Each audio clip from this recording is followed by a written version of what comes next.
Do the best magazine editors at the top magazines want you to pitch them on social media?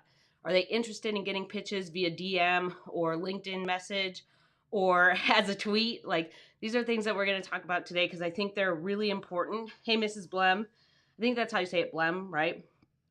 Blem, Blehm, Blem. Hey, Flower Power. Let's see in the comments. Oh, people are getting puppies.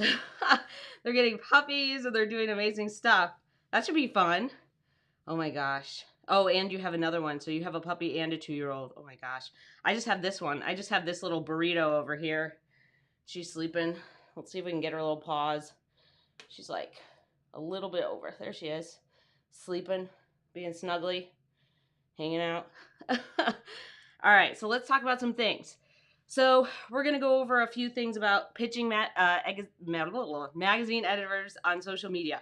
So the first thing we're going to talk about, hold on, let's get it together, Mandy. Okay, let's see. Hey, Vicky, I always love the wave. The wave is amazing. I wish I could do it back. I don't think I can do that in my program. Like, I don't think I can just put emojis in there, which is a bummer. And a cat. What? It's Pet Palooza over there. All right, so let's talk about number one before I get distracted by dogs and cats and pets.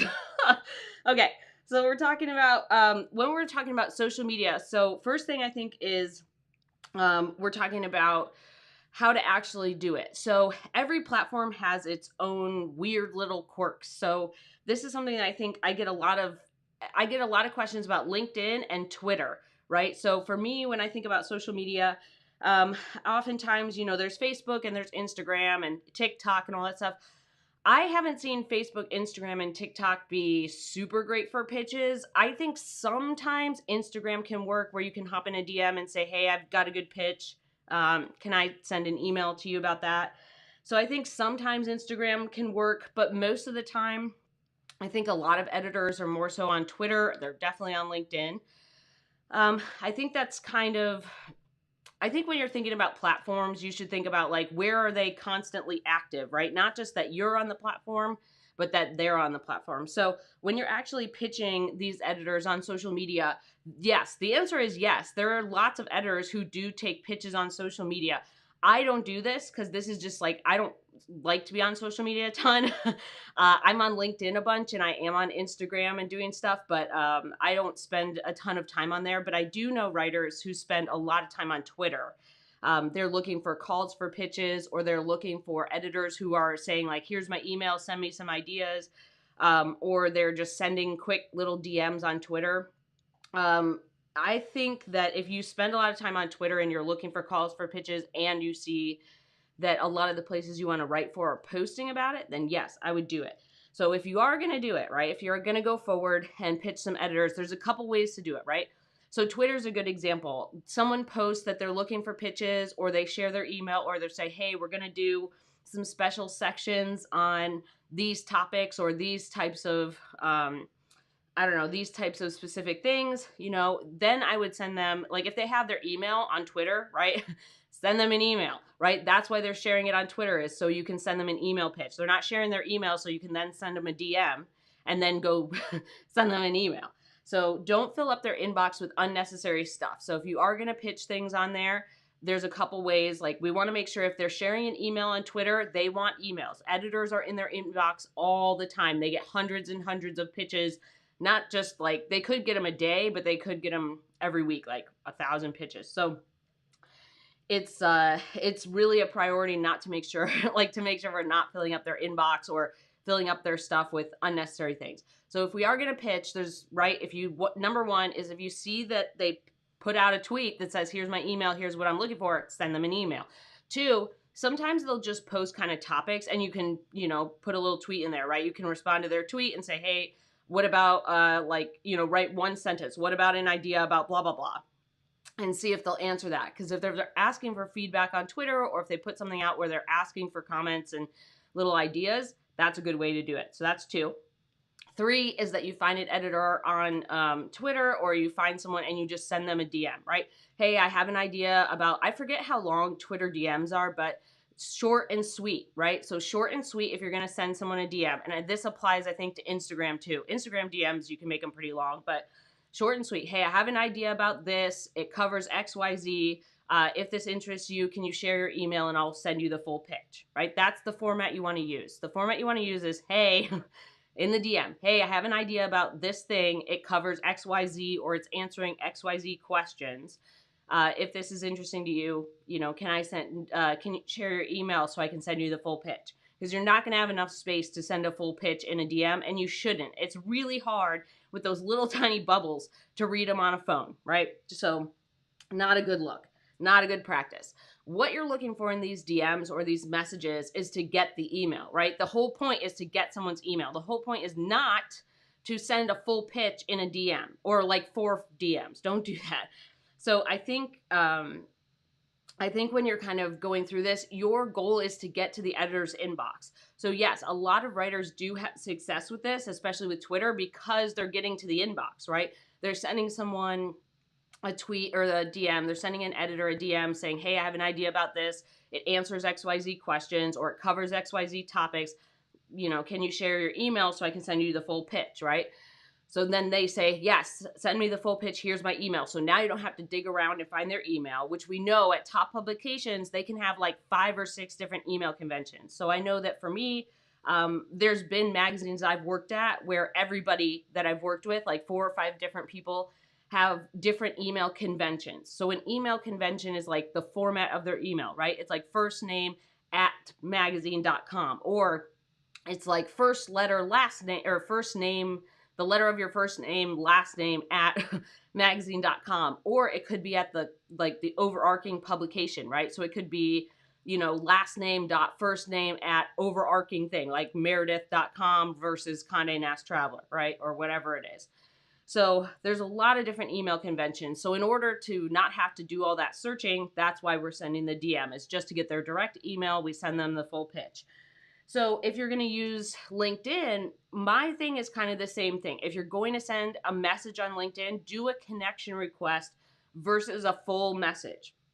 So we don't want to send our pitch in the full message. We want to make sure that we're just getting their email. So send a connection request. Hi, I'm a freelance writer in blah, blah, blah niche. I have an idea about this thing. It covers, right? Same thing. It covers these questions, or it does these things. Would you be able to share your email? Send the connection request, see if they'll respond. I don't think, for me, I think a long time ago, I did send a few pitches through LinkedIn messaging, and it just was not a good idea, because they're always like, hey, can you send this to my inbox? I think that was what happened one time. She was like, hey, can you just send this to my inbox? Like, I don't spend a lot of time on LinkedIn. I was like, okay. So it's just better just to get their email that way and send it. I think there are a bunch of good ways to kind of get in the door. And we also want to make sure that, especially when we're thinking about LinkedIn, that we're connecting with editors. So even if you're not sending a connection request looking for their email to send a pitch, you definitely want to connect with your editors on LinkedIn, because they move a lot. They get new jobs, they work at different publications, they get into editorial, they get out of editorial. So you want to make sure that you can kind of see where they're going and see if they're still at the publication, right? So you want to make sure that you have all these things to kind of track where they're going, to know where you should send the pitch, to see what kind of convention. That's what's cool about LinkedIn, is like you always know who's working where. If you need to double check something, LinkedIn is where to do it. Twitter, people do update their Twitter bios and stuff, but I feel like it's better just to do it on LinkedIn, because LinkedIn is it's a lot easier to see, like, this person connected to this person, or your editor who used to work at a magazine is connected to the new editor that you need to send the thing to, which is Twitter wouldn't tell you that. It would be a disaster to go find that person. So there's all these different ways of doing it. Most of the time, though, I think the most important thing to take away is the whole point of pitching on social media is short and sweet, and you're getting their email so you can send them the full pitch. It's not to send your full pitch in 85 DMs, or it's not to send your full pitch in a LinkedIn message, right? Your idea is to get their email, because this is where they spend all their time.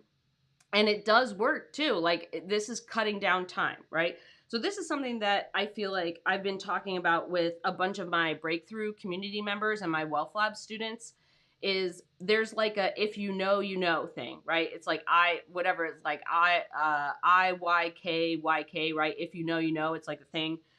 So there's a thing about editors and emails, right? That's one of like the tests. This is like a very long old thing that's happened, right? So in order to like be able to pitch them, you need to find their email, right? This is kind of a thing where a lot of writers won't share their emails, right? They won't share their editors' emails at top publications because it's really hard to find those emails sometimes. And they did all this legwork and you didn't, right? And you're just like sending a pitch, right? So there's all of this kind of research that goes into finding an email sometimes, and that is kind of the qualification to get to pitch that editor, right? It's kind of this crazy thing. So you're looking through all the conventions, you're figuring out which one it is, and in doing that research, right, you really want to pitch that publication. You're going through the trials and triumphs of finding these emails and actually sending it. That kind of shows the editor that you're able to research, right? That you do a good job, that you're able to figure it out, that you're able to move forward and then pitch them. Yes, there are totally a bunch of databases with editor emails. There's lots of places like hunter.io or even sometimes LinkedIn or social media where they will list their email. That's totally fine. But I also feel like there's kind of this, this was something that I learned about magazines, which is like, if you're a new kind of writer, and you're not like that proven, there is kind of like a barrier, I guess. There's kind of this like, you need to go do the research, you need to go find the email because we don't kind of know what your skills are, right? There's kind of this thing where they're like, hey, if you want to pitch the New York Times, you got to figure out how to do that, right? In order to do that, you going through all the steps in order to find the email or figure out what to pitch or do the research on creating a good pitch, then sending the pitch, that makes you more of their kind of like tier of writer rather than someone just being like, give me an email, I'll send a pitch, right? That doesn't really work very well. So a lot of times there's a protectiveness too. So I'll just be 100% upfront. I am 100% protective of my editors and my editors' emails.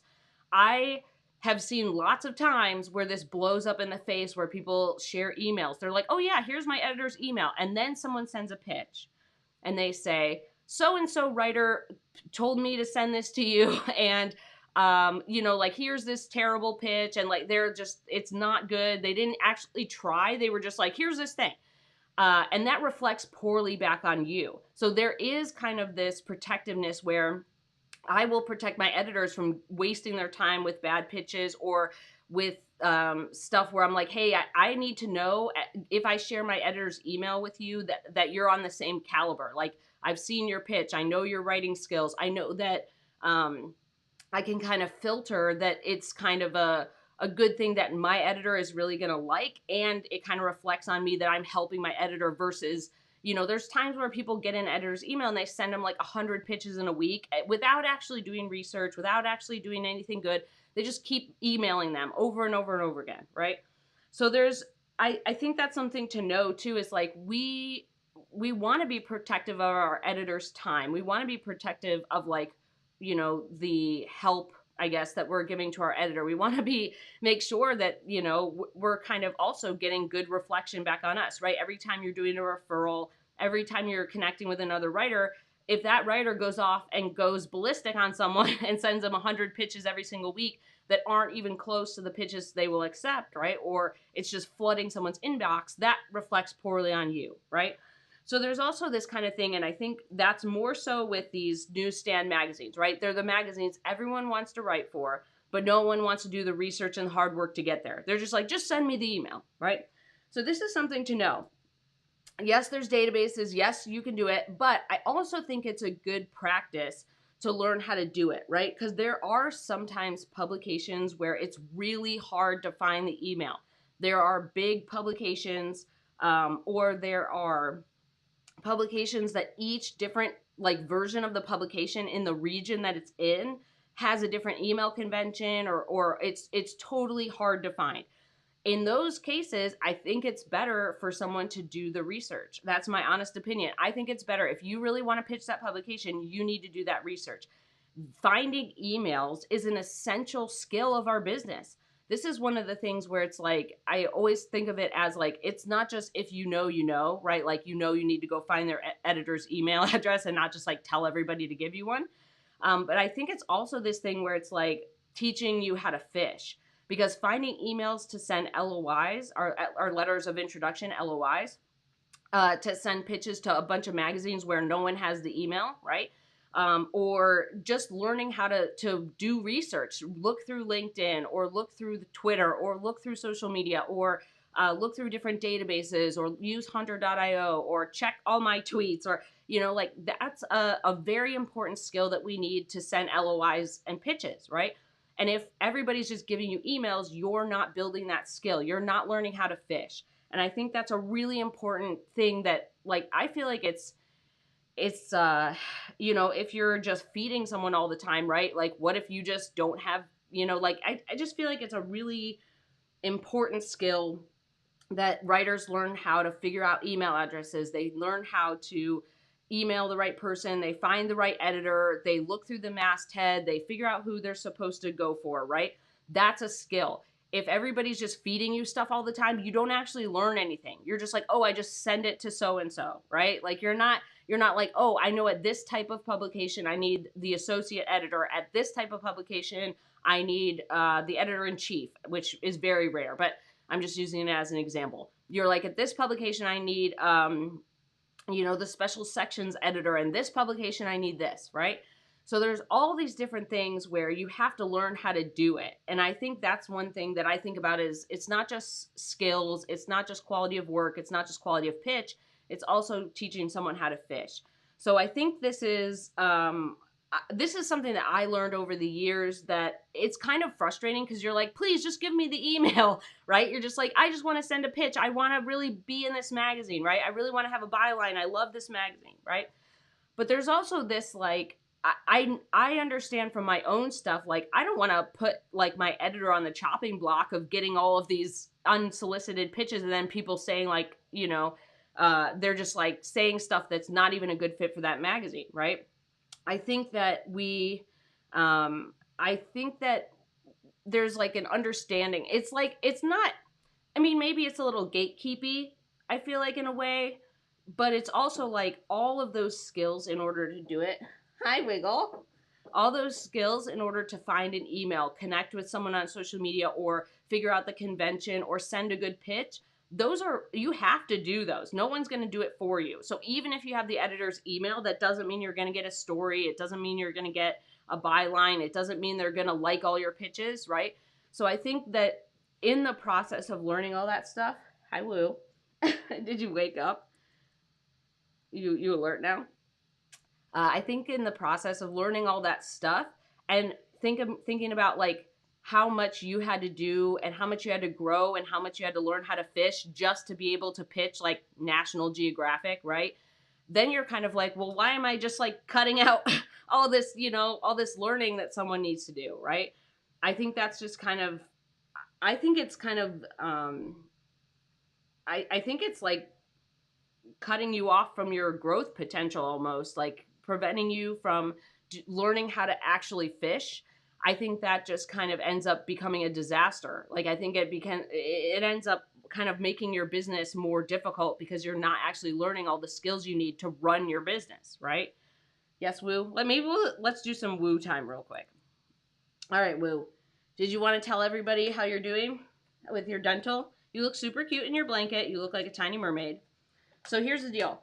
Charlotte is doing better from her dental. We had to take her in on Monday just to check, because we were really worried that she had an infection in her little area. There you go. In her top canine, her top left canine that was removed. We wanted to make sure, you okay? It's a little crunchy. We wanted to make sure that she didn't have an infection, so we took her in. Seems like she's okay. We've been giving her some pain meds still, so we thought she was doing okay, so we took her off the pain meds, but it turns out that was not the case, so we put her back on. She's doing a lot better now, so her gums are healing up still, and she's feeling a lot better. Yeah.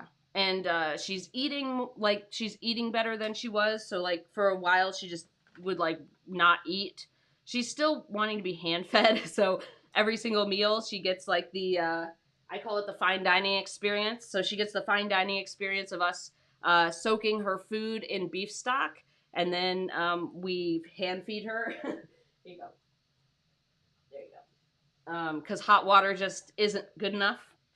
So she gets beef stock marinated food, and but she's doing a lot better. So she's feeling better, which is good. And her stitches look like they're healing really nicely. The other one though. The other one though. The other one. Other one. Take her off. Her stitches look a little look better than they did when we took her in on Monday. She seems to be, you know, more interested and rolling around outside, which is what she does. Like when she feels really happy, she goes outside and she she rolls around in the grass and gets herself all dirty. You might even see like some. She already did it, so she has grass somewhere on her back somewhere. But so she'll go outside and roll around the grass. And she's allergic to like all the stuff. So she's like she's a pit bull Frenchie mix. So she's kind of like a typical pit bull where she has a lot of allergies. And I guess Frenchies sometimes have allergies too. So she she rolls around in everything that she's allergic to, and she eats leaves. So she goes around our whole yard and she will just pluck off individual leaves out of all the plants that are growing around our yard. So she's allergic to all that stuff. Like we have to give her baths every week, or we're supposed to. We haven't been because she had surgery and I don't want her to get an infection. But so she rolls in everything. So she's just like constantly, you know, she's a wild beast, but she's doing good. Are you doing good? You feeling better? Yeah. Yeah. You feeling like a superstar now? Yeah. Feeling like a superstar? She's like, don't pet me. I want snacks.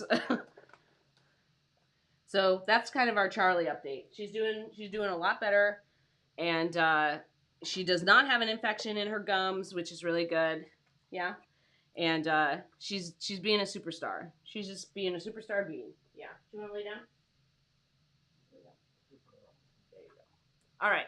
Let's talk about 2. Karen says she's super cute. Thank you, Karen. She is super cute. At least I think so. Okay, let's talk about 2. Oh, and Vicky says thank you for this extremely useful etiquette teaching. Yeah, I think that this is something that is kind of talked about, but not really. So there's like pitching on social media is an okay thing to do. Pitching on social media, I think, especially if you're just giving an idea and you're kind of driving towards their inbox of getting their email and just kind of keeping it short and sweet, I think that's totally fine. Don't bombard someone. But I also think that this learning how to fish thing is really important. There's a reason why someone just doesn't hand over their editor's email, right? Like, let's say they've spent a long time. So like, there's times where there's many editors that I've talked to for years. Like, there's publications I've worked with for years and years and years. And I'm not gonna I'm not gonna jeopardize my relationship to just give an email out, right? Like, I spent a lot of time pitching or working hard on my content or making sure I'm following all their guidelines or finding their emails or doing all this stuff or doing all the edits. Like, I've done all this hard work of following up or building the relationship. And then it's like, I'm not going to kind of tarnish that. That's a really important thing, right? And I also think the piece to think about is like editors want good pitches. They don't just want more pitches, right? So we kind of, I feel like, especially for us writers who can help other writers and teach them like how to write a good pitch and help them understand how to get in the magazine versus just like sending them an email, right? I think that's more important. And teaching you how to fish, teaching you how to pitch, so that when you do pitch, you get at least an answer, a yes or no answer or something. I think that's more valuable than forking over an email address and being like, good luck. I think sometimes that, like, I think there are times where sharing email addresses is important and useful. And there are times where, like, I think people need to do a little bit more work before they kind of get that email. Like, they need to work on their pitches. They need to kind of like understand the magazine a little bit more. They need to like actually do the research.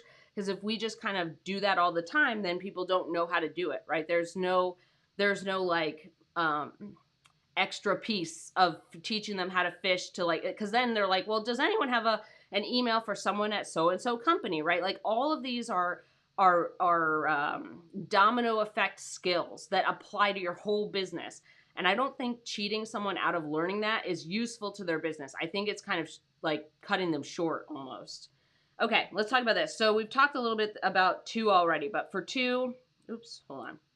But for 2, so I think if you're going to pitch, I think your best things to do these short pitches are if you're going to send a LinkedIn connection request, or if you are going to do something on Twitter. Instagram, sometimes it really depends, but I think Facebook and TikTok are just like a no-go. I just don't think those are useful. So we also want to make sure that they are where the editors are, right?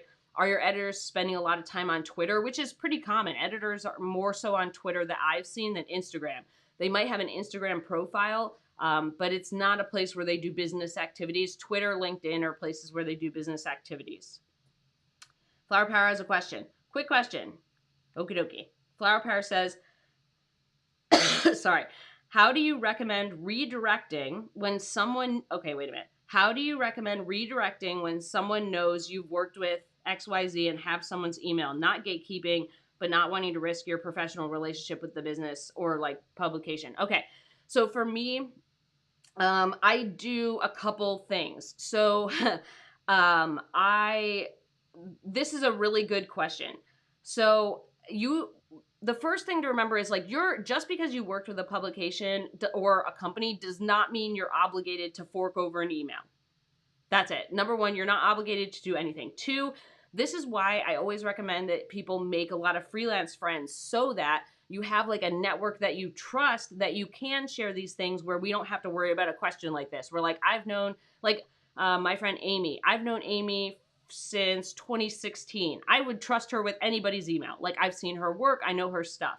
So that for me is a lot easier. So if I have a random person emailing you saying like, hey, I saw you wrote for blah, blah, blah. Can I have their email? And you don't know that person, don't share the email, right? This would be someone that you know. This is someone that you either like have connected with, you have a relationship with them, you know this person. It may not be as deep as someone you've known for years, but this particular question, I think the deal is that I do recon straight up. I'll tell you right now, if someone that I kind of warm, like it's kind of a warm no, like I don't know them deeply and it's not cold, but like I've talked to them a bunch and I kind of know them, I go do recon. I look at your LinkedIn, I look at your website, I read a bunch of your clips, I see what you've done, right? I look at kind of what you've been working on, and I will decide from there.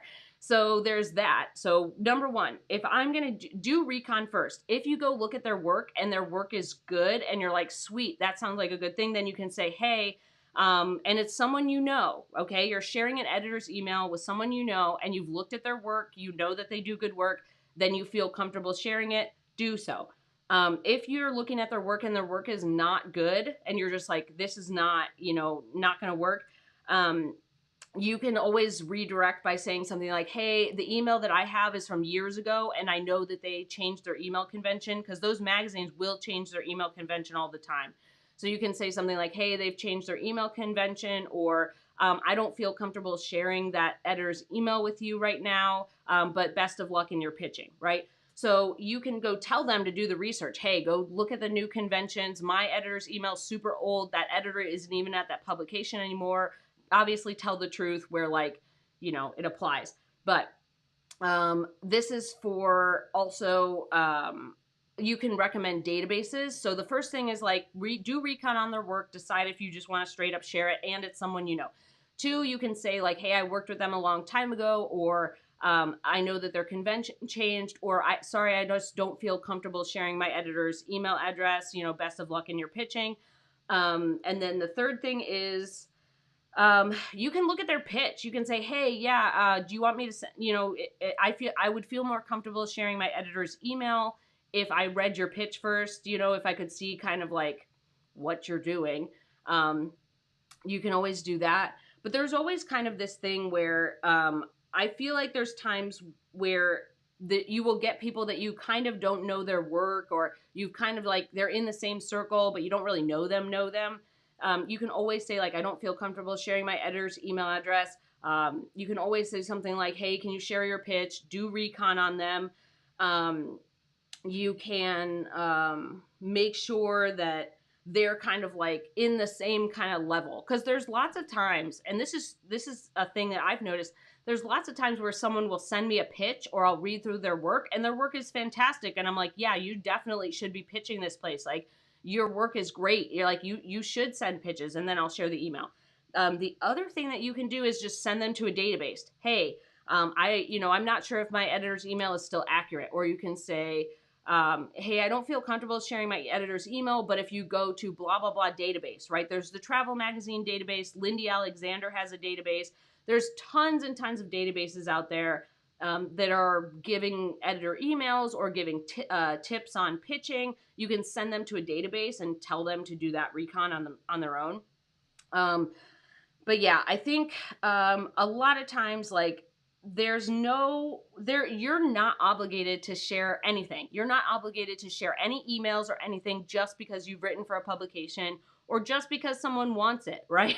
Like, that would be crazy. So you can redirect in a number of ways, but like, you can always straight up just tell them, hey, I don't feel comfortable sharing my editor's email. Best of luck pitching. You can share a resource. Hey, you can try hunter.io or try blah, blah, blah database to find an email. But yeah, like, I think this is another good point I think is good to mention here, is like, there'll be a lot of times where you talk to businesses on social media and businesses will not understand how publications work. They're like, they think that if you've written for a publication or you have a contributor status or something, that you can just write about whatever you want. Like, they literally think that they don't understand the journalistic ethics. So this is another thing that will happen with businesses where they're like, hey, can you just send your editor's email over? Or, hey, I saw you wrote for blah, blah, blah publication. Can you just pitch us out? Can you pitch our company out? Or can you just include us in your next story? Like, they don't understand that journalistic part, the ethics part. So this isn't just a question you'll get from other writers. This isn't just a question that will be like, give me your thing.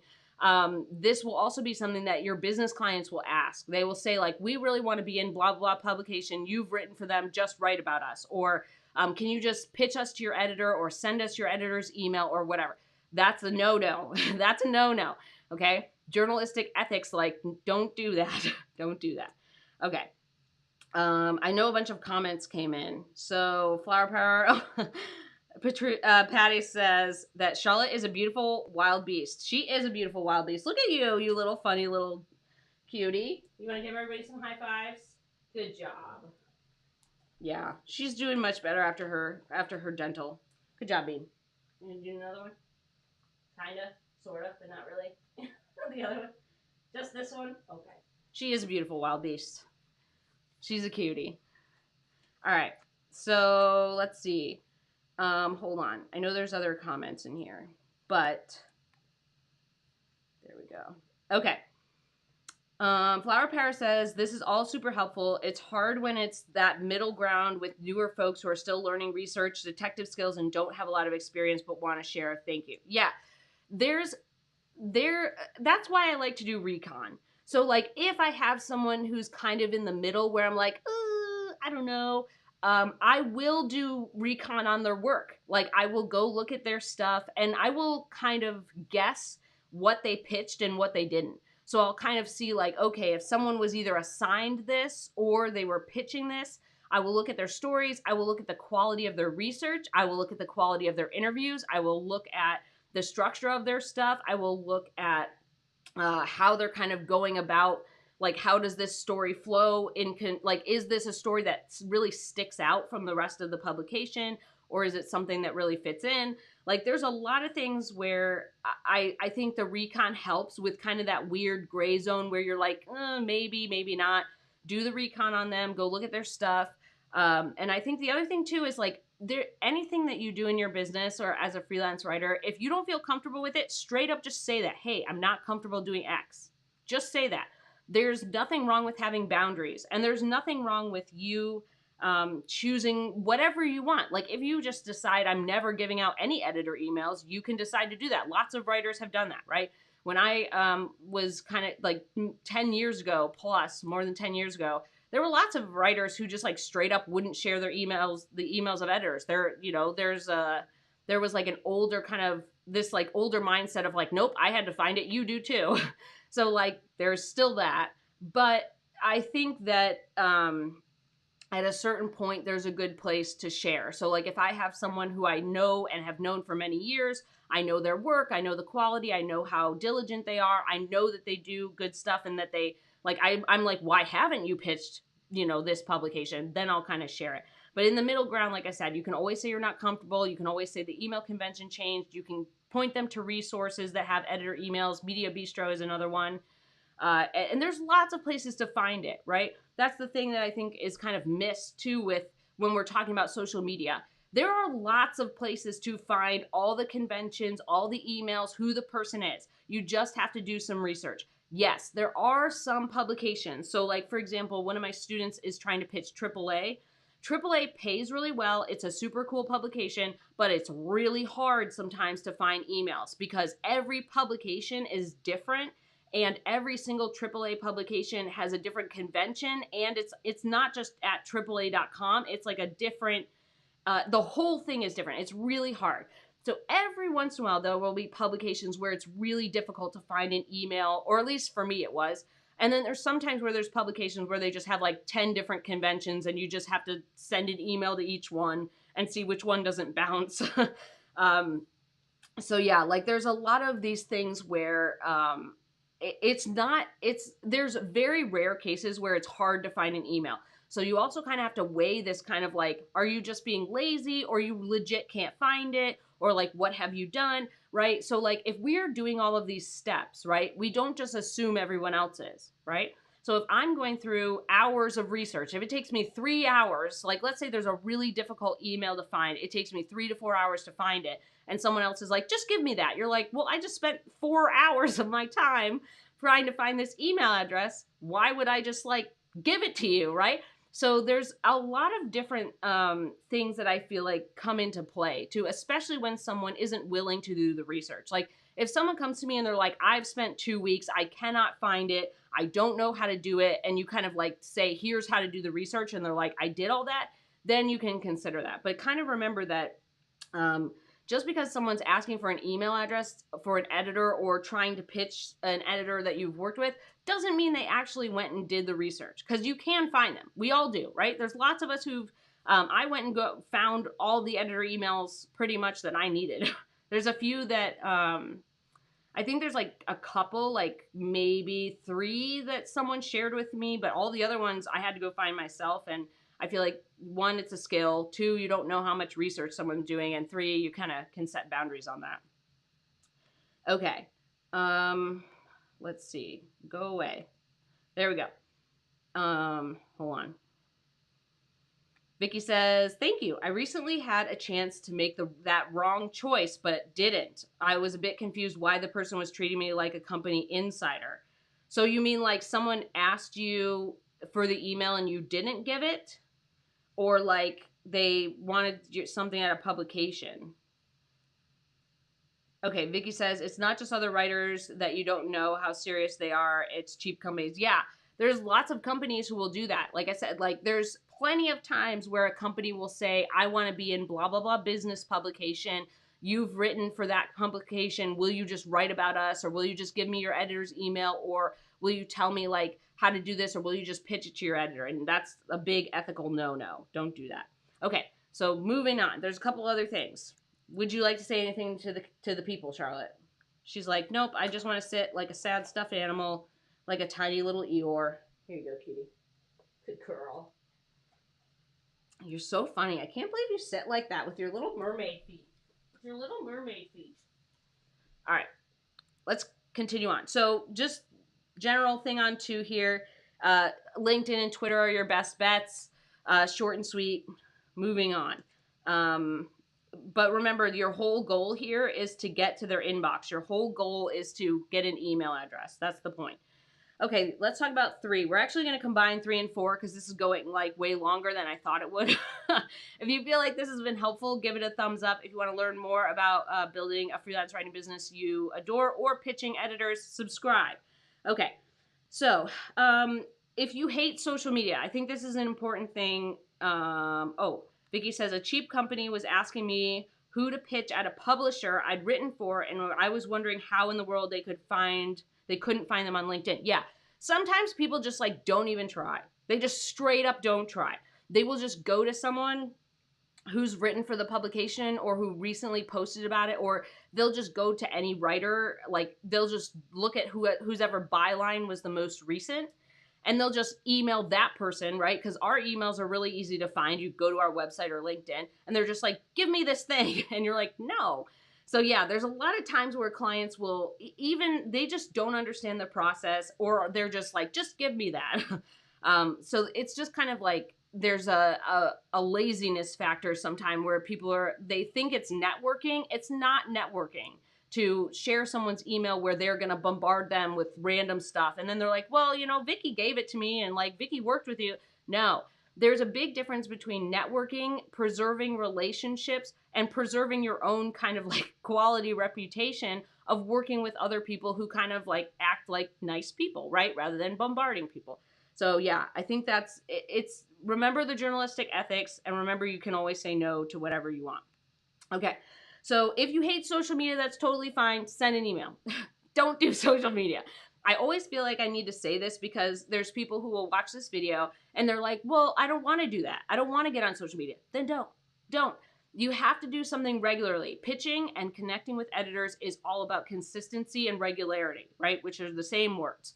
So it's all about consistency. Your job is, I always send emails. Like I don't do any of that pitching on social media. I just know writers who spend a lot of time on there, and that's how they get work, and that works for them, which is totally fine. Do that. But you have to do what works for you. And I feel like for me, the logic was always like, well, the drive is to get back to their inbox. Why would I go to social media just to go back to the inbox that I was already in, right? So for me, I feel like if you hate social media, fine. Go do the research, find the email. It's really not that tough. It's not.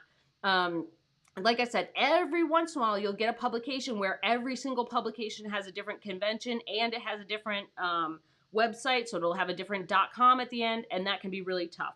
But most of them you can find and figure out.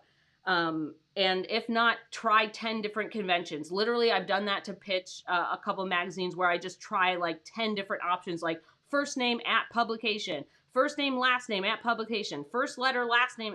I've tried a ton, and eventually it works. But I think a lot of times if you just don't like social media, you don't want to pitch an idea, you don't want to be on there, don't. Now, you don't have to pitch on social media to use social media as a tool. So for example, you could go to Twitter and just look at look at the editor's tweets, right? If you wanted to look and see, like, are there specific topics they're pitching? Am I interested in those? Could I have some ideas? That's an option. The other thing is there's a tool. I'm pretty sure the tool still exists. It's called All My Tweets. So if you go to All My Tweets and you log into Twitter through All My Tweets, you can just see the tweets of one account, right? So like if I go to an editor that I know I want to pitch, right? I know it's the right editor for the section or for who takes specific pitches. I can use All My Tweets to pull all of their tweets, right? And I can just do like Command F, right? The find tool, or Control F if you're on a PC, and just look for .com. And I can just scroll through all their, all the ones where .com comes up and see if their email's in there, and poof, now I have their email. I can move on with my life. So a lot of times there's different ways to go about finding their email or using social media as a tool to figure out like what they're looking for, what special sections are coming up, if there's certain ideas they want, or if they're looking for certain types of writers, right? So a lot more publications have been looking for to be more inclusive. So they're looking for a bigger, more wider range of perspectives. So sometimes they will tweet about like, hey, we're looking for more writers who have these kinds of ideas or these kinds of perspectives. So that's another option as well. But I always feel like if you don't like social media, don't do it. There's a lot of like, Vicky says, hooray, I've advanced to having people with laziness factor asking me for stuff. Yeah, that means that they think that you are a person of interest. I always think, what did I call it? I used to call it like, what did I call it? There was like a joke that I used to have with myself. And Tommy knows the joke. I used to say like I'm not a person of note, but like I forget what it was, but I used to have a phrase that I would joke about is like when I would get these things where someone's like, give me an email. I'm like, oh, I'm like a person of interest, right? Like I'm like someone who's like not an unknown goob anymore, right?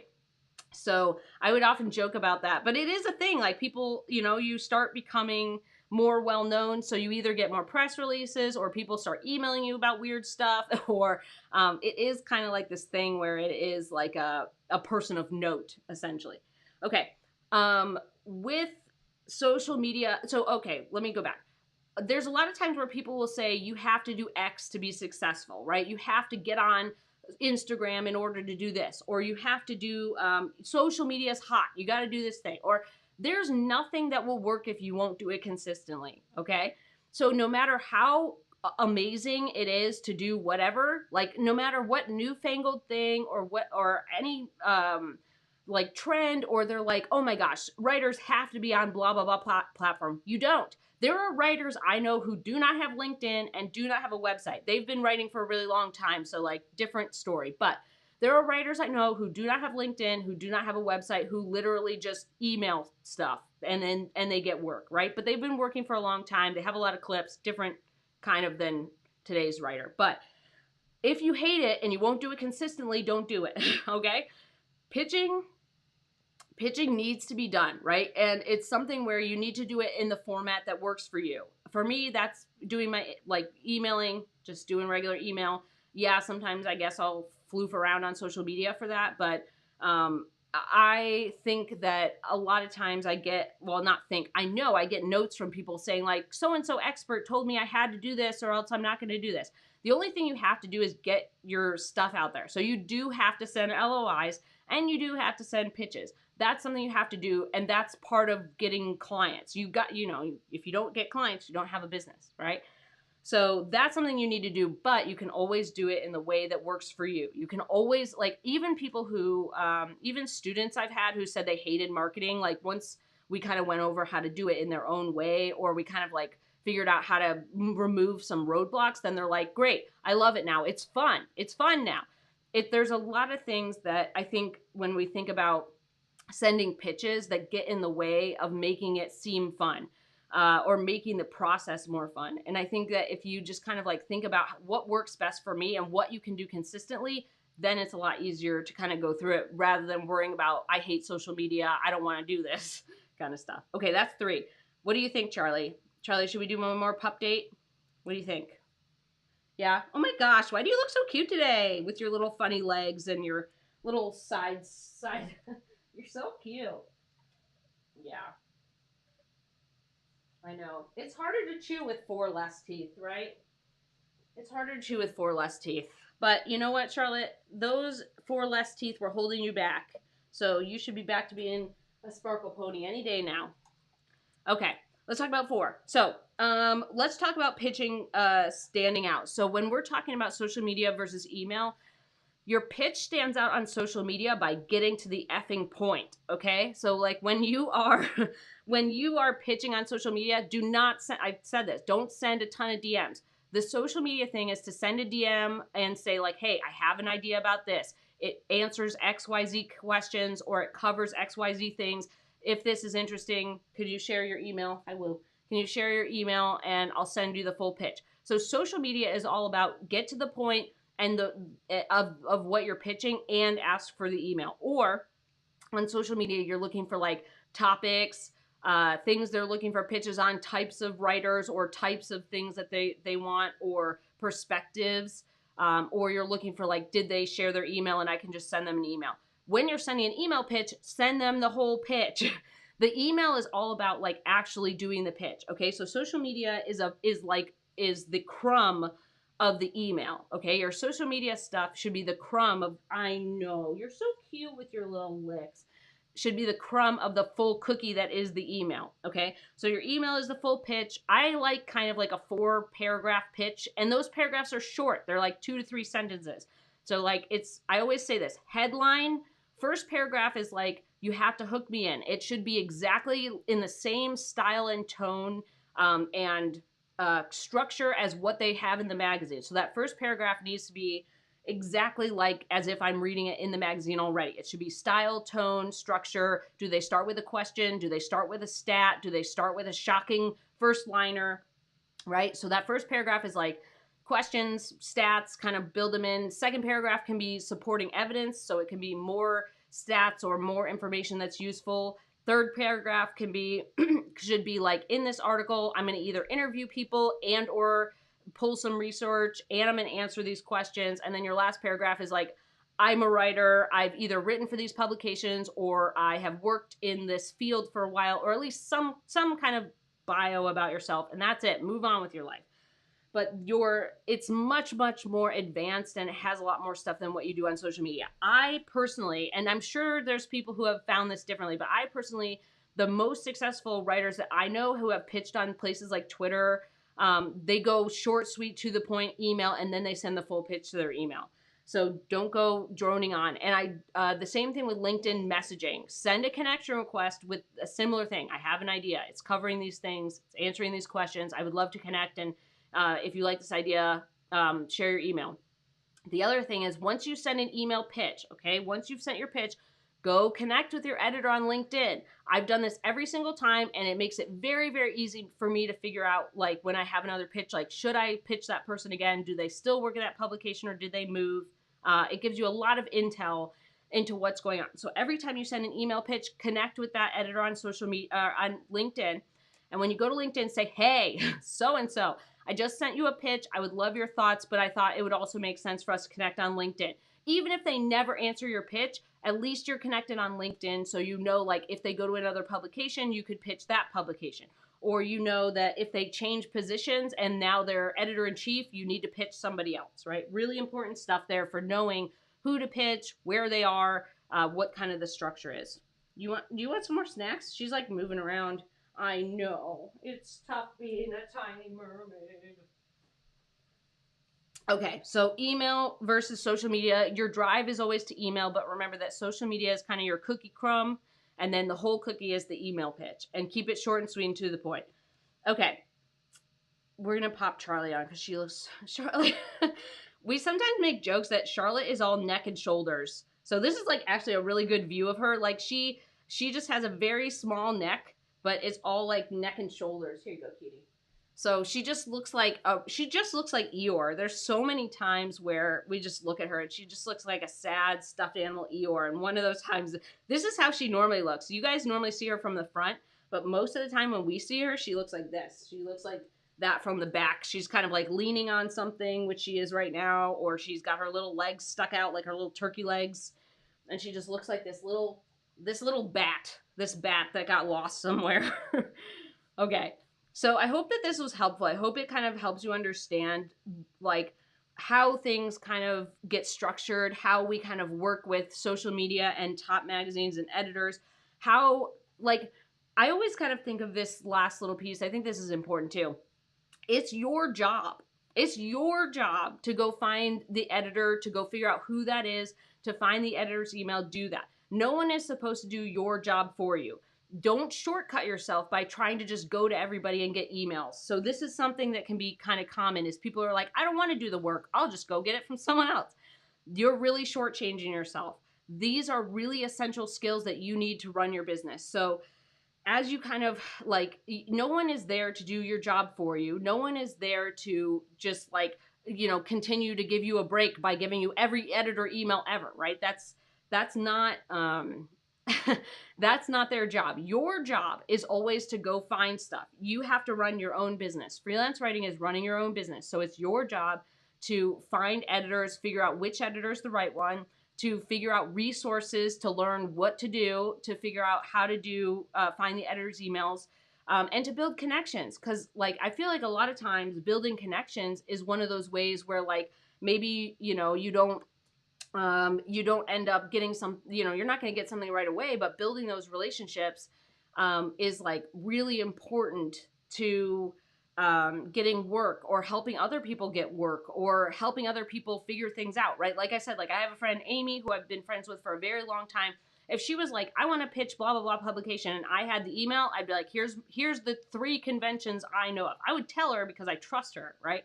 I have built many, like, we've built many years of a relationship, and I know her work, and I know the quality of her work, right? So I feel like a lot of times when we're going through this stuff, just kind of remember that it's your job to do these things.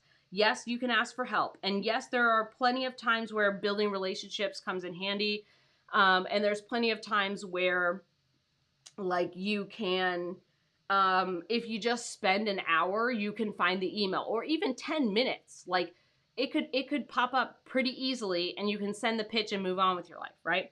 So a lot of times there's this is kind of the thing I think about. Like, if someone just comes to you and says, "Can I have their email?" and they like, right, like, let's say they're like, this is why editors hide their email, right?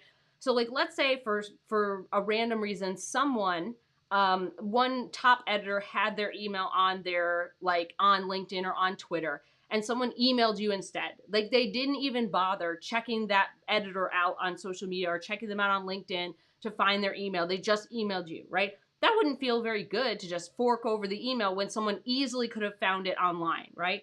This is kind of the thing I think about, is like, if they're not doing that research, that doesn't reflect very well on their pitch, and it doesn't reflect very well on me for sharing that email, right?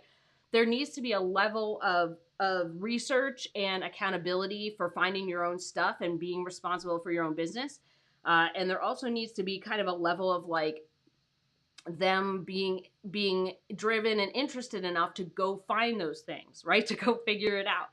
So I feel like there's, like, kind of remember that it's not that you're being, like, there's times where people will say, like, they're a bad person because they didn't do this thing. No, that person needs to actually help themselves before you help them. They need to kind of do some stuff before you just fork it over, right?